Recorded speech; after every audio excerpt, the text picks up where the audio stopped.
সবাইকে স্বাগত দীপ্ত সংবাদে। সাথে রয়েছে দোলা ডলারের। শুরুতেই জানাবো সংবাদ শিরোনাম। রাজধানীর বনানীতে সড়ক দুর্ঘটনায় 2 পোশাক শ্রমিক নিহত। সড়ক অবরোধে দিনভর জনভোগান্তি।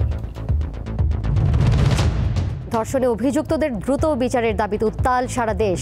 সামাজিক আন্দোলন গড়ে তোলার ডাক। জাতীয় সনদ তৈরিতে শিগগিরই রাজনৈতিক দলের সাথে আলোচনা করবে জাতীয় ঐক্যমত্য কমিশন। আওয়ামী লীগ সরকারের সময় পাচার হওয়া অর্থ ফেরাতে বিশেষ আইন হচ্ছে, জানালেন প্রেস সচিব।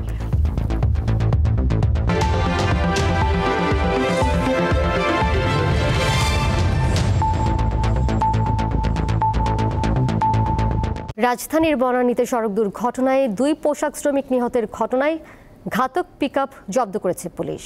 তবে চালক পলাতক। এই ঘটনায় নিহতদের সহকর্মীরা সড়ক অবরোধ করে বিক্ষোভ করেন। ফলে গুলশান, বনানী, তেজগাঁও সহ বিভিন্ন এলাকায় তীব্র যানজট সৃষ্টি হয়। এতে দিনভর চরম ভোগান্তিতে পড়েন নগরবাসী। পড়ে আছে পোশাক শ্রমিকের চুলের ক্লিপ, রয়েছে রক্তের দাগ। রাজধানীর বনানী এলাকায় চেয়ারম্যানবাড়ি ইউটার্নে সোমবার সকাল 6:30টার দিকে পানি সরবরাহকারী একটি মিনি ট্রাকের চাপায় নিহত হন পোশাক শ্রমিক মিনারা আক্তার। এ সময় আহত হন নারী পুরুষ সহ আরও 2 জন। হাসপাতালে মারা যান আরেক শ্রমিক। দুর্ঘটনার পরপরই পোশাক শ্রমিকরা চেয়ারম্যানবাড়ি এলাকায় সড়ক অবরোধ এবং নিহতের কফিন নিয়ে বিক্ষোভ শুরু করেন। তারা চালকের শাস্তির দাবি জানান। আমি আইসা দেখি লাশ মেয়ে একটা এই পাশে পড়ে আছে আর কি, রক্তাক্ত অবস্থা, মাথা ফাটা। আমাদের দাবিটাই এইটা যে আমাদের বোনের বিচার সুষ্ঠু হোক, শান্তি হোক, এই জায়গায় আমাদের বিচারটা দেখুক। এই গাড়িটা হলো যখন বাড়ি দিছে ওরা পড়ে গেছিল, পড়ে যাওয়ার পর থামাইলে ও মানুষগুলো বাঁচত। যখন ওই ছেলেটা আবার থামাইছে, ছেলেটার উপর দিয়ে চলে গেছে। অবরোধের কারণে বনানী, মহাখালী, গুলশান, কাকলী, এয়ারপোর্ট রোড, 7 রাস্তা এবং প্রগতি সরণি সহ রাজধানীর গুরুত্বপূর্ণ সড়কগুলোতে তীব্র যানজট সৃষ্টি হয়। মহাখালী ও বনানীতে ঢাকা এলিভেটেড এক্সপ্রেসওয়েতেও যানজট লেগে যায়। ভোগান্তিতে পড়েন পথচারীরা। যাব মহাখালী জনস্বাস্থ্য ইনস্টিটিউট অফিসে, 9টার থেকে অফিস, এখন বাজে 11:30। নাতির নিয়ে হসপিটালে যাওয়ার পথে মানে সমস্যা পড়ছে। মহাখালী কলের হাসপাতাল তো আমার একটা পেশেন্ট ভর্তি ইমার্জেন্সিতে, এটা দেখতে যাব। আজকে আসতে এই দুর্ভোগ। যানজট নিরসন এবং পরিস্থিতি নিয়ন্ত্রণে দফায় দফায় বিক্ষোভকারীদের সাথে কথা বলেন পুলিশের কর্মকর্তারা। দুপুর 1:30টার দিকে বিক্ষুব্ধ শ্রমিকরা রাস্তা থেকে সরে গেলে যান চলাচল স্বাভাবিক হয়। দিলশাদানি, দীপ্ত সংবাদ, ঢাকা। রমজানের রাজধানীর স্বস্তির মেট্রো রেলেও ভোগান্তি বেড়েছে। ইফতারের 1.5-2 ঘন্টা আগে সব শ্রেণী পেশার মানুষ একসাথে মেট্রোতে উঠতে গিয়ে বিপাকে পড়ছেন। যাত্রীরা ধাক্কাধাক্কি করে মেট্রোতে ওঠার চেষ্টা করায় স্টেশনে বিশৃঙ্খল পরিস্থিতির সৃষ্টি হচ্ছে।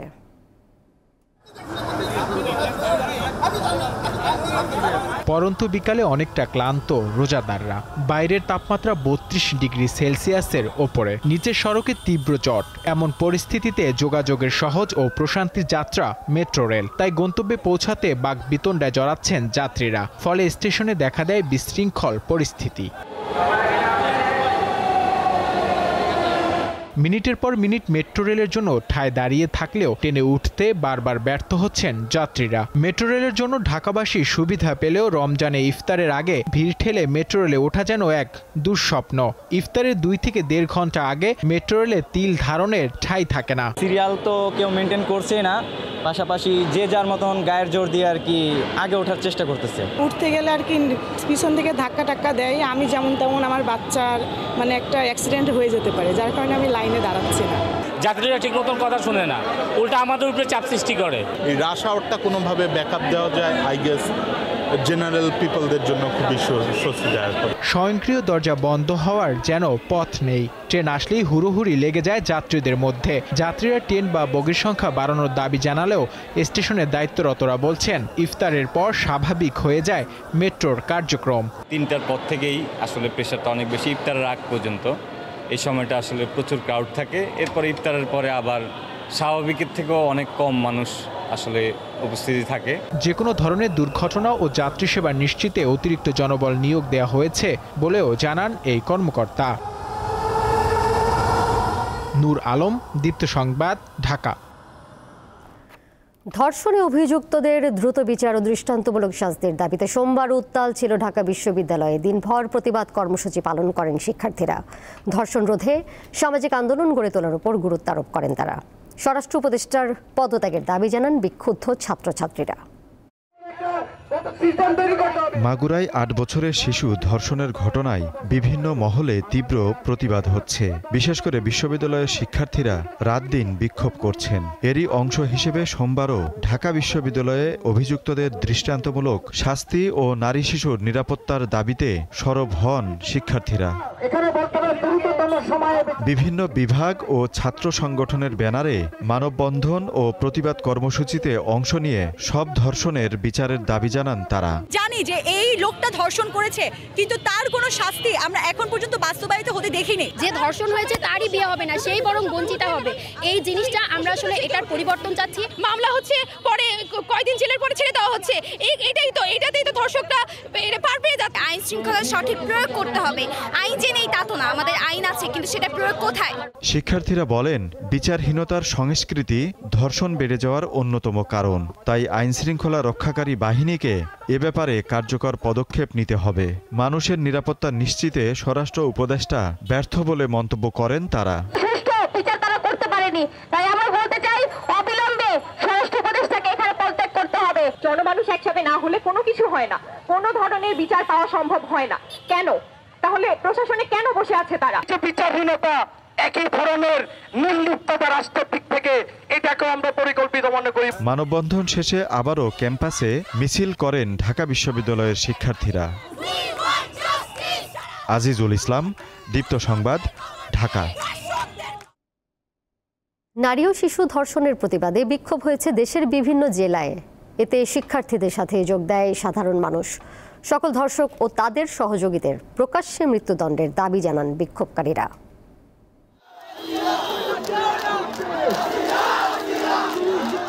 মাগুরায় ৮ বছরের শিশু ধর্ষণ মামলার প্রধান আসামির ৭ দিন এবং অন্য ৩ আসামির ৫ দিন করে রিমান্ড মঞ্জুর করেছে আদালত। রবিবার রাতে মাগুরার জুডিশিয়াল ম্যাজিস্ট্রেট আদালত এই আদেশ দেন। ঢাকা সিএমএইচে শিশুটির চিকিৎসা চলছে। দেশব্যাপী নারী ও শিশুদের উপর নিপীড়ন, ধর্ষণ সহ আইন শৃঙ্খলা পরিস্থিতির অবনতি এবং বিচারহীনতার প্রতিবাদে সড়কে নামে বরিশাল শেরেবাংলা মেডিকেল কলেজের শিক্ষার্থীরা। পটুয়াখালীতে মানববন্ধন করে নারী ও শিশু অধিকার ফোরাম। এতে বক্তারা ধর্ষকদের সর্বোচ্চ শাস্তি দেওয়ার দাবি জানান। রাজশাহী বিশ্ববিদ্যালয়ের শিক্ষার্থীরা ক্লাস ও পরীক্ষা বর্জন করে ঢাকা রাজশাহী মহাসড়ক অবরোধ করে বিক্ষোভ করেন। এতে যানজট সৃষ্টি হয়। মুন্সিগঞ্জে ধর্ষকের পক্ষে আদালতে কোনো আইনজীবী না দাঁড়ানো সহ ৭ দফা দাবিতে ধর্ষণ বিরোধী মানববন্ধন হয়। পরে স্মারকলিপি প্রদান করেন বিক্ষোভকারীরা। জয়পুরহাটে শহীদ ডাক্তার আবুল কাশেম ময়দানে ফাঁসির মুক্ত মঞ্চে ধর্ষকদের প্রতীকী ফাঁসির রায় কার্যকর করে প্রতিবাদ জানান শিক্ষার্থীরা। ধর্ষকদের শাস্তির দাবিতে কুমিল্লায় মহাসড়ক অবরোধ করে ছাত্র জনতা। এতে ঢাকা চট্টগ্রাম মহাসড়কে যানজট সৃষ্টি হয়। ধর্ষকদের শাস্তির দাবিতে বিক্ষোভ ও মানববন্ধন হয়েছে দেশের বিভিন্ন জেলায়। কামরুন নাহার, দীপ্ত, বার্তাকক্ষ। প্রশাসনের তৎপরতা না থাকায় দেশে ধর্ষণের ঘটনা বাড়ছে বলে মনে করেন বিএনপির জ্যেষ্ঠ যুগ্ম মহাসচিব রুহুল কবির রিজভী। তিনি বলেন, প্রশাসন যদি আগের ঘটনাগুলোর সুষ্ঠু তদন্ত বিচার করত, তাহলে এই ধরনের ন্যাক্কারজনক ঘটনা ঘটতে পারত না। সোমবার রাজধানীর নয়াপল্টনে বিএনপির কেন্দ্রীয় কার্যালয়ের সামনে জাতীয়তাবাদী মহিলা দলের প্রতিবাদ ও বিক্ষোভ সমাবেশে রিজভী আহমেদ এসব কথা বলেন। দ্রুততম সময়ের মধ্যে মাগুরায় শিশু ধর্ষণকারীদের দৃষ্টান্তমূলক শাস্তির দাবি জানান রিজভী।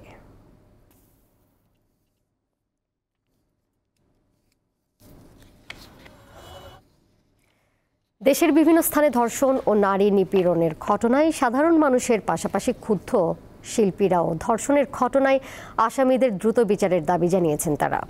সোমবার এফডিসির মূল ফটকের সামনে অবস্থান নিয়ে প্রতিবাদ সমাবেশ করেন চলচ্চিত্রের প্রবীণ নবীন শিল্পী কলাকুশলীরা। বাংলাদেশ চলচ্চিত্র শিল্পী সমিতির উদ্যোগে এই মানববন্ধনে বক্তব্য দেন অভিনেত্রী রোজিনা ও চলচ্চিত্র শিল্পী সমিতির সভাপতি মিশা সওদাগর সহ অনেকে। তারা ক্ষোভ প্রকাশ করে বলেন, ধর্ষকদের প্রকাশ্যে ফাঁসি না দিলে শিল্পীরা শান্ত হবেন না, এই প্রতিবাদ চালিয়ে যাবেন।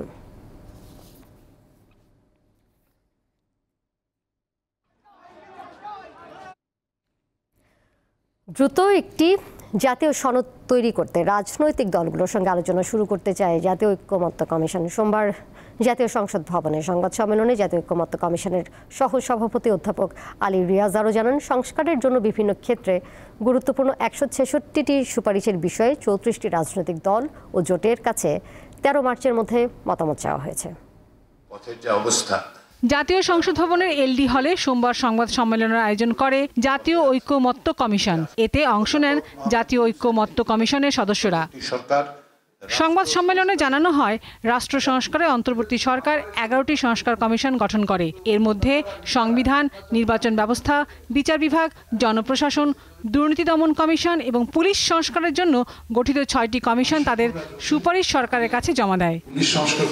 এইসব সংস্কার প্রস্তাব নিয়ে ঐক্যমত্য তৈরি করতে আলোচনা শুরু করতে যাচ্ছে ঐক্যমত্য কমিশন। 5টি কমিশনের গুরুত্বপূর্ণ সুপারিশগুলোকে ছকের আকারে বিন্যস্ত করা হয়েছে। এই ছকে পুলিশ সংস্কার কমিশনের সুপারিশ যুক্ত করা হয়নি। পুলিশ সংস্কার কমিশন মনে করে তাদের সুপারিশ প্রশাসনিক ব্যবস্থার মাধ্যমে বাস্তবায়ন করা সম্ভব। আমরা চাই দ্রুত আলোচনা শুরু করতে, আলোচনা অগ্রসর করতে এবং স্বল্প সময়ের মধ্যেই ঐক্যমত্যে পৌঁছে একটি জাতীয় সনদ তৈরি করতে। ঐক্যমত্য কমিশনের কাজের কারণে জাতীয় নির্বাচন বাধা হবে না বলেও জানান তিনি। এই যে সংবিধানের থেকে শুরু করে বিচার বিভাগ সংক্রান্ত যে সমস্ত সুপারিশ দেওয়া হয়েছে সেগুলো বাস্তবায়ন করা হবে কিভাবে সে বিষয়েও আসলে জানতে চাওয়া হয়েছে। নির্বাচনের জন্য যে প্রস্তুতি, সেই প্রস্তুতি নির্বাচন কমিশন নেবেন, সরকার নেবেন। আমাদের দায়িত্ব হচ্ছে একটা ঐক্যমত্য তৈরি করার চেষ্টা করা। 6টি কমিশনের পূর্ণাঙ্গ প্রতিবেদনগুলো 2টি পৃথক ওয়েবসাইটে দেয়া হয়েছে। লাবণী গুহ, দীপ্ত সংবাদ, ঢাকা। বিগত আওয়ামী লীগ সরকারের আমলে পাচার হওয়া অর্থ ফেরত আনতে আগামী সপ্তাহে একটি বিশেষ আইন করতে যাচ্ছে অন্তর্বর্তী সরকার। সোমবার রাজধানীর ফরেন সার্ভিস একাডেমিতে সংবাদ সম্মেলনে প্রধান উপদেষ্টার প্রেস সচিব শফিকুল আলম কথা জানিয়েছেন। তিনি বলেন, পাচারের অর্থ ফেরানোর বিষয়ে প্রধান উপদেষ্টা ডক্টর মোহাম্মদ ইউনূসের সভাপতিত্বে একটি উচ্চ পর্যায়ের বৈঠক হয়েছে। সেখানে নতুন আইন তৈরির সিদ্ধান্ত নেওয়া হয়েছে। এজন্য বেশ কয়েকটি আইনি প্রতিষ্ঠানের সঙ্গে এই সংক্রান্ত টাস্ক ফোর্স কথা বলছে। প্রেস সচিব জানান, এক ব্যক্তির সন্তানের উচ্চ শিক্ষার নামে 1 সেমেস্টার ফি হিসেবে 400 কোটি টাকা পাচার হয়েছে।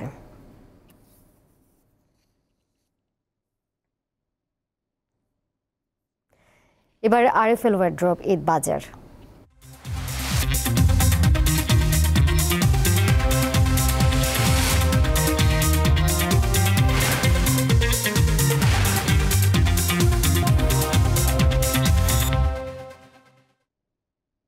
ঈদ উল ফিতরকে ঘিরে রাজশাহীর রেশম কারখানাগুলোতে বেড়েছে কারিগরদের ব্যস্ততা। দিনরাত তৈরি হচ্ছে কাপড়। এই সিল্ক ছড়িয়ে পড়ছে সারা দেশে। সামনে পবিত্র ঈদ উল ফিতর, তাই সর্বত্র নতুন জামা কাপড় ও জুতা কেনার ব্যস্ততা। রেশমের কাপড় ছাড়া যেন পূর্ণতা পায় না রাজশাহীর মানুষের ঈদ উদযাপন। তাই বাহারি ডিজাইনের কাপড় তৈরিতে ব্যস্ত রেশমপল্লীর কারিগররা। শোরুমে শোভা পাচ্ছে নিত্য নতুন ডিজাইন, মন কাড়া রঙের বৈচিত্র্যময় পোশাক। মেয়েদের পছন্দের তালিকায় আছে soft silk, dupion silk, endi silk, muslin silk, raw silk ও কাতান সিল্ক। ঈদ স্পেশালের তালিকায় রয়েছে সিল্কের উপর হাতের কাজ করা শাড়ি ও 3 পিস, আর ছেলেদের জন্য পাঞ্জাবি ও ফতুয়া। তাই কারখানাগুলোতে ব্যস্ত কর্মীরা। অনেক রাত্রি পরিশ্রম করছে আমরা, যাতে মালিকরা অনেক খুশি হয় এবং গ্রাহকদেরকে আমরা ভালো নতুন ডিজাইনের অনেক আকর্ষণীয় কাপড় উপহার দিতে পারি। আমাদের শোরুমে বেচা কিনা প্রচুর, এই মোমবাটিকের শাড়িটা আমাদের খুব চলে। এখন শাড়ির চাহিদা বেশি, আমাদের কাজ বেশি, যেহেতু অনেক নতুন ডিজাইনের কাপড় তৈরি হচ্ছে আমাদের এখানে, ওই জন্য চাপটা বেশি। ব্যবসায়ীরা জানান, ক্রেতাদের চাহিদা অনুযায়ী প্রতি বছরের মতো এবারও এসেছে বাহারি শাড়ি, 3 পিস, পাঞ্জাবি আর কিছু মসলিনের উপর বিভিন্ন ডিজাইনের হাতের কাজ করা পোশাক। মুসলিম সিল্কের উপরে কিছু কাজ আমরা এবার নতুনত্ব নিয়ে আসছি। তারপরে তসর সিল্ক, এন্ডি সিল্ক, বলাকা সিল্ক, হাতের কাজগুলো এবার নতুনত্ব বেশ ভালোই। প্রথম থেকে আমরা একটু সাড়া পাচ্ছি, আশা করছি আরও সামনের দিনগুলো তো আরও ভালো পাবো আর কি। নতুন নতুন ডিজাইনের 3 পিস, বেবি আইটেম, তারপরে sari, panjabi, shirt, T shirt, এগুলো অ্যাভেলেবল আমরা এবার একেবারেই নতুন কালেকশন নিয়ে এসেছি, যেটা এবং প্রাইসগুলো খুবই ক্রেতাদের সামর্থ্যের মধ্যেই থাকবে। ঈদ যত ঘনিয়ে আসছে, কারিগরদের ব্যস্ততার সাথে বাড়ছে রেশমের তৈরি পোশাকের বেচা বিক্রি। দীপ্ত বার্তা কক্ষ। উন্নত চিকিৎসা পেতে চীনের কুনমিং গেছেন 14 জন বাংলাদেশি। চিকিৎসা পরিস্থিতি দেখতে তাদের সঙ্গী হয়েছেন চিকিৎসক, ট্রাভেল এজেন্ট এবং গণমাধ্যম কর্মী। একে নতুন সম্পর্কের সূচনা বলছেন দুই দেশের কর্মকর্তারা। চীনের বিভিন্ন প্রদেশের মধ্যে বাংলাদেশ থেকে সবচেয়ে কাছে ইউনান। এই প্রদেশের কুনমিং শহরকে বলা হয় চির বসন্তের শহর। ইউনান প্রদেশের 3টি শীর্ষ পর্যায়ের হাসপাতালকে বিশেষভাবে বাংলাদেশি রোগীদের সেবা দেওয়ার জন্য মনোনীত করেছে চীনা সরকার। দুদেশের মধ্যকার চিকিৎসা সহযোগিতা বৃদ্ধির লক্ষ্যে সোমবার প্রথম দফায় 14 জন বাংলাদেশি রোগী উন্নত চিকিৎসা নিতে চীনের ইউনান গেছেন। যাওয়ার আগে বিমানবন্দরে গণমাধ্যমের সঙ্গে কথা বলেন তারা। আমি অনেকখানি চিকিৎসা করে আসছি, আই হ্যাভ ফ্রোজেন শোল্ডার, কিন্তু এখন পর্যন্ত ট্রিটমেন্ট হয়নি। এখন আমি ভাবলাম যে আমাদের অল্টারনেট একটা দিক দেখতে হবে। সো আমি ফাইনালি ভাবলাম যে না, চায়নায় যাই। Transplant cases, cancer cases, IVF ভালো ভালো ক্ষেত্রে অনেক বড় বড় ট্রিটমেন্ট ওখানে হয়, যেটা হয়তো আমরা অনেকেই অ্যাডভান্সগুলো জানি না। যে আমাদের ডক্টররা ওখানে গিয়ে ট্রেনিং নেবেন, অ্যাডভান্স ট্রেনিংগুলো নেবেন, যেগুলো আমরা বাংলাদেশে ইমপ্লিমেন্ট করতে পারি। দুই দেশের সরকারের প্রতিনিধিরা জানান, চিকিৎসা সেবার মাধ্যমে বাংলাদেশ চীন সম্পর্কের একটি নতুন অধ্যায় শুরু হলো। বাংলাদেশিদের ভিসা দেওয়া নিয়ে চীনের কোনো নিষেধাজ্ঞা বা নীতি নেই। আবেদনকারীদের প্রয়োজনীয় নির্দেশনা অনুসরণ করে ভিসার জন্য আবেদন করতে হবে। এবং আমি মাননীয় রাষ্ট্রপতিকে আরও ধন্যবাদ দিতে চাই, তিনি বলেছেন যে যারা যাবেন চীনে চিকিৎসার জন্য তাদের ভিসাটা উনি আরও সহজতর করবেন। ভারতের চিকিৎসা পর্যটকদের 70% ছিল বাংলাদেশি, কিন্তু ভিসা জটিলতা ও পরিবর্তিত রাজনৈতিক পরিস্থিতিতে বাংলাদেশি রোগীদের নতুন গন্তব্য এখন চীন। ভিসা প্রক্রিয়া সহজ ও বিমান ভাড়া কমানোর আগ্রহ প্রকাশ করেছে দেশটি। মেহেদী হাসান, দীপ্ত সংবাদ, ঢাকা। বিএনপি নেতা চৌধুরী আলম গুমের ঘটনায় মামলা দায়ের করা হয়েছে আন্তর্জাতিক অপরাধ ট্রাইব্যুনালে। ট্রাইব্যুনালের চিফ প্রসিকিউটর কার্যালয়ে চৌধুরী আলমের ছেলে আবু সাইদ চৌধুরী এই অভিযোগ দায়ের করেন। এতে আওয়ামী লীগ নেতা মোফাজ্জল হোসেন চৌধুরী মায়া, সাবেক সেনা কর্মকর্তা জিয়াউল হাসান সহ 18 জনের বিরুদ্ধে অভিযোগ করা হয়েছে। এছাড়া র্যাব ও পুলিশ সহ ঢাকার স্থানীয় নেতাদেরও আসামি করা হয়েছে। বিএনপি নেতা চৌধুরী আলম 2010 সালে নিখোঁজ হন। এরপর থেকে আর খোঁজ মেলেনি তার।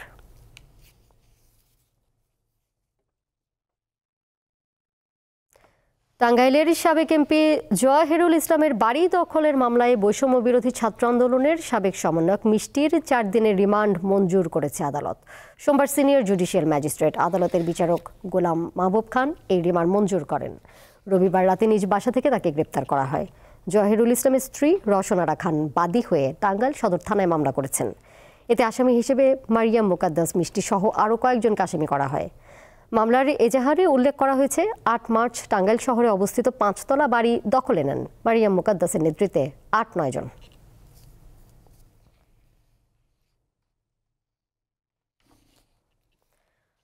গত জুলাইয়ে ছাত্র জনতার আন্দোলন চলাকালীন জাতিসংঘ থেকে কোনো বার্তার বিষয়ে অবগত নয় বাংলাদেশ সেনাবাহিনী। এই সংক্রান্ত কোনো উদ্বেগ প্রকাশ করা হয়ে থাকলে তবে তা তৎকালীন বাংলাদেশ সরকারকে জানানো হয়ে থাকতে পারে, সেনাবাহিনীকে নয়। সংবাদ বিবৃতিতে এমনটাই দাবি করেছে আইএসপিআর। গত বুধবার বিবিসির হার্ট টক অনুষ্ঠানে জাতিসংঘের মানবাধিকার বিষয়ক হাই কমিশনার ফলকার তুর্ক দাবি করেন, ছাত্র জনতার আন্দোলন চলাকালে দমন পীড়নে অংশ না নিতে সেনাবাহিনীকে সতর্ক করা হয়েছিল এবং এর ফল হিসেবে বাংলাদেশ সরকার পরিবর্তন হয়েছিল বলেও দাবি করেছিলেন তিনি।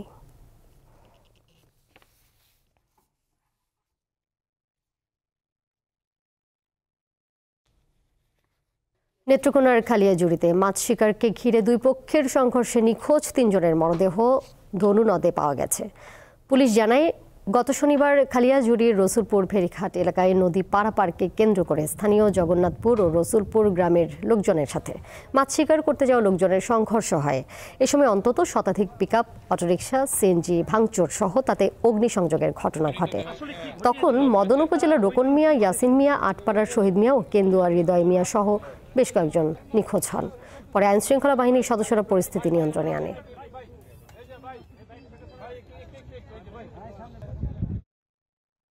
মেহেরপুরের গাংনীতে বিএনপির দুই গ্রুপের মধ্যে সংঘর্ষে অন্তত 10 জন আহত হয়েছেন। সোমবার রাত 8:30টার দিকে গাংনী বাস স্ট্যান্ড চত্বরে এই সংঘর্ষের ঘটনা ঘটে। প্রত্যক্ষদর্শীরা জানান, গাংনী বাস স্ট্যান্ডে দোকান বসানোকে কেন্দ্র করে গাংনী পৌর বিএনপির সাধারণ সম্পাদক মকবুল হোসেন মেঘনা ও পৌর যুব দলের যুগ্ম আহ্বায়ক মনিরুজ্জামান মনির গ্রুপের মধ্যে উত্তেজনার সৃষ্টি হয়। এর জেরে সংঘর্ষ হয়। ঘটনার পরপরই গাংনী থানা পুলিশ, র্যাব ও সেনাবাহিনীর সদস্যরা গিয়ে পরিস্থিতি নিয়ন্ত্রণে আনেন।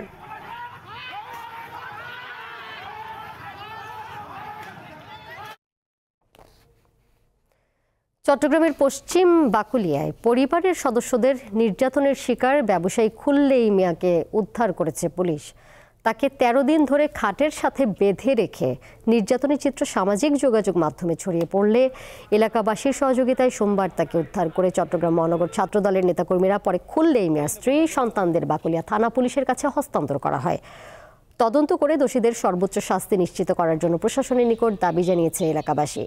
ভুক্তভোগীকে একটি হাসপাতালে চিকিৎসা সেবা দেওয়া হচ্ছে।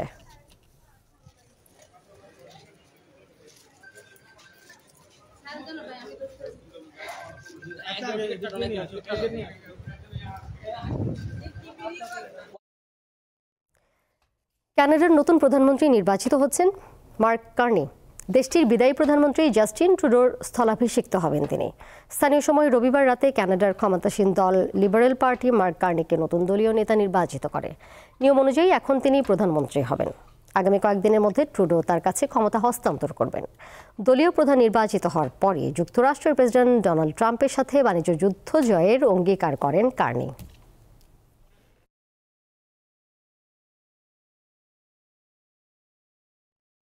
খেলার খবর। 2025 সালের কেন্দ্রীয় চুক্তিতে থাকা ক্রিকেটারদের নাম ঘোষণা করেছে বাংলাদেশ ক্রিকেট বোর্ড। 5টি ক্যাটাগরিতে রাখা ক্রিকেটাররা ভিন্ন ভিন্ন বেতন পাবেন। এর মধ্যে A+ ক্যাটাগরিতে রাখা হয়েছে পেসার তাসকিন আহমেদকে। সর্বোচ্চ 10 লাখ টাকা মাসিক বেতন পাবেন তিনি। এই ক্যাটাগরিতে আছেন 4 ক্রিকেটার নাজমুল হোসেন, লিটন দাস, মেহেদী হাসান মিরাজ ও মুশফিকুর রহিম। তারা পাবেন 8 লাখ টাকা করে। চুক্তির মেয়াদ 1 জানুয়ারি থেকে 31 ডিসেম্বর পর্যন্ত। এদিকে B ক্যাটাগরিতে থাকা মাহমুদুল্লাহ রিয়াদ মার্চ মাস পর্যন্ত থেকে চুক্তিতে থাকছেন না। একই দিন ভারতে শুরু হওয়া এশিয়ান লেজেন্ডস লিগে বাংলাদেশি ক্রিকেটারদের না খেলার জন্য সতর্ক করেছে বিসিবি।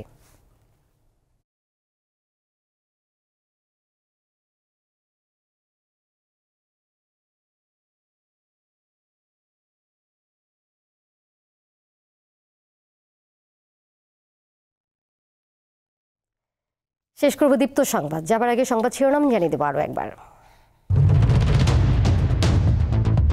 রাজধানীর বনানীতে সড়ক দুর্ঘটনায় 2 পোশাক শ্রমিক নিহত। সড়ক অবরোধে দিনভর জনভোগান্তি। ধর্ষণে অভিযুক্তদের দ্রুত বিচারের দাবিতে উত্তাল সারা দেশ। সামাজিক আন্দোলন গড়ে তোলার ডাক। জাতীয় সনদ তৈরিতে শিগগিরই রাজনৈতিক দলের সাথে আলোচনা করবে জাতীয় ঐক্যমত্য কমিশন। আওয়ামী লীগ সরকারের সময় পাচার হওয়া অর্থ ফেরাতে বিশেষ আইন হচ্ছে, জানালেন প্রেস সচিব।